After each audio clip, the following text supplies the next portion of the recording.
കൃഷ്ണകുമാർ അടക്കമുള്ള BJP-യുടെ നേതാക്കന്മാർക്ക് എതിരായിട്ടുള്ള അന്വേഷണങ്ങളിൽ ഒരു നടപടി സ്വീകരിച്ച് മാത്രം കാണിക്കട്ടെ. ഇപ്പോൾ കോൺഗ്രസിലെ നേതാക്കന്മാർക്കെതിരെ ആക്ഷേപം വന്നപ്പോൾ കോൺഗ്രസ് എടുത്തതുപോലെ ഒരു നടപടി സ്വീകരിക്കാൻ BJP-യും പ്രാപ്തമാകുന്നതാണെങ്കിൽ, മറ്റ് രാഷ്ട്രീയ പ്രസ്ഥാനങ്ങളും പ്രാപ്തമാകുകയാണെങ്കിൽ കേരളത്തിലെ പൊളിറ്റിക്കൽ അറ്റ്മോസ്ഫിയർ തന്നെ മാറുമല്ലോ, കുറെ കൂടി പുരോഗമനപരമാകുമല്ലോ.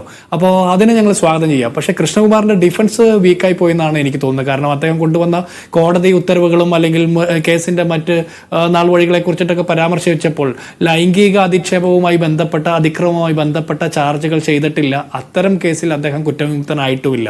അപ്പോൾ ഇത് നനഞ്ഞ പടക്കമാണെന്നോ അല്ലെങ്കിൽ പൊട്ടാസാണെന്നോ ഓലപ്പടക്കമാണെന്നൊക്കെ അവർ പറയുമ്പോൾ അത് അവർ പരമാവധി അവസാനം വരെ പിടിച്ചു നിൽക്കാനുള്ളൊരു ശ്രമമാണ്. പക്ഷെ എനിക്കൊരു ചോദ്യമുണ്ട്. നനഞ്ഞ പടക്കമായാലും പൊട്ടാസായാലും എന്തുകൊണ്ടാണ് കൃഷ്ണകുമാറിൻ്റെ വിഷയത്തിൽ BJP-ക്കാർ ആ വിത്തുകാളയെ കൊണ്ട് സംസ്ഥാന BJP ഓഫീസായിട്ട് മാരാർജി ഭവനിലേക്ക് മാർച്ച് നടത്താത്തത്?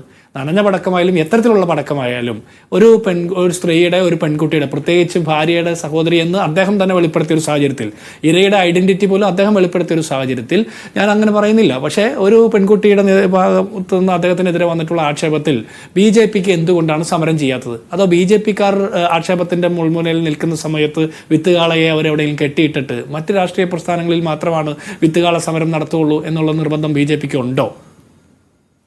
ശരി, ശ്രീ രാഹുൽ ഈശ്വർ, എങ്ങനെയാണ് BJP-ക്ക് ഈ കാര്യത്തെ പ്രതിരോധിക്കാൻ കഴിയുക, കൃഷ്ണകുമാറിനടക്കം? 3 പോയിന്റുകളിൽ ഒന്ന്, അടുത്ത തവണ കോൺഗ്രസ് ഭരിക്കാൻ വരണമെന്ന് ആഗ്രഹിക്കുന്ന ഒരു സാധാരണ മലയാളിയാണ് ഞാൻ. ഇടതുപക്ഷത്തിലെ നല്ല ജനാധിപത്യവാദികൾ പോലും അതാണ് നല്ലതെന്ന് കരുതുന്നു. അത് ആ പശ്ചാത്തലം പറഞ്ഞുകൊണ്ട് പറയാം. 2, എന്തുകൊണ്ടാണ് BJP-ക്കാർ കൃഷ്ണകുമാറിനെതിരെ ഫൈറ്റ് ചെയ്യുന്നില്ല അല്ലെങ്കിൽ സമരം ചെയ്യുന്നില്ല എന്ന് പറഞ്ഞു. കാര്യം, BJP-ക്കാരും CPM-കാരും സ്വന്തം കൂടെ നിൽക്കുന്നവർക്കെതിരെ പരാതി വന്നാൽ ആദ്യം അന്വേഷിക്കും, പിന്നീടേ നടപടിയെടുക്കും. പക്ഷേ കോൺഗ്രസ്സുകാർ അതുപോലല്ല.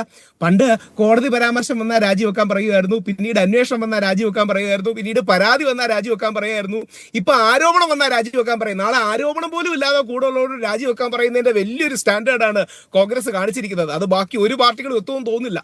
ഇന്നിപ്പം പരാതി ഇല്ലാതെ ഒരാളോട് രാജിവെക്കാൻ പറയുന്നുണ്ടായിരുന്നു, ഇനി നാളെ ആരോപണം പോലും ഇല്ലാതെ രാജിവെക്കാൻ പറയും. ആ സംസ്കാരം എല്ലാവർക്കും ഉൾക്കൊള്ളാൻ ഒരു പക്ഷേ കഴിയില്ല. അതുകൊണ്ടായിരിക്കും എനിക്ക് കോൺഗ്രസിനെ ബഹുമാനമുള്ളതുകൊണ്ടാണ് ഞാൻ പറയുന്നത്. പക്ഷേ കോൺഗ്രസിന് ഈ നിലപാടിനോട് എതിർപ്പുള്ളതുകൊണ്ട്. 3, രാജീവ് ചന്ദ്രശേഖരൻ അന്വേഷണ ഏജൻസി എന്തെങ്കിലും ഉണ്ടോ?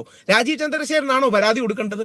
ഏതെങ്കിലും രീതിയിൽ പോലീസിൽ പരാതി കൊടുക്കണം. ഈ പെൺകുട്ടി ശ്രീ കൃഷ്ണകുമാറിനെതിരെ പോലീസിൽ ലൈംഗിക കേസ് കൊടുത്തിട്ടുണ്ടോ? അതിന് ഒരു സെക്കൻഡ് രാഹുൽ ഇപ്പൊ ഏറ്റവും ഒടുവിൽ പറഞ്ഞ കാര്യമുണ്ടല്ലോ, രാജീവ് ചന്ദ്രശേഖരൻ അന്വേഷണ ഏജൻസി ഉണ്ടോ, രാജീവ് ചന്ദ്രശേഖരനാണോ പരാതി കൊടുക്കേണ്ടത് എന്ന്.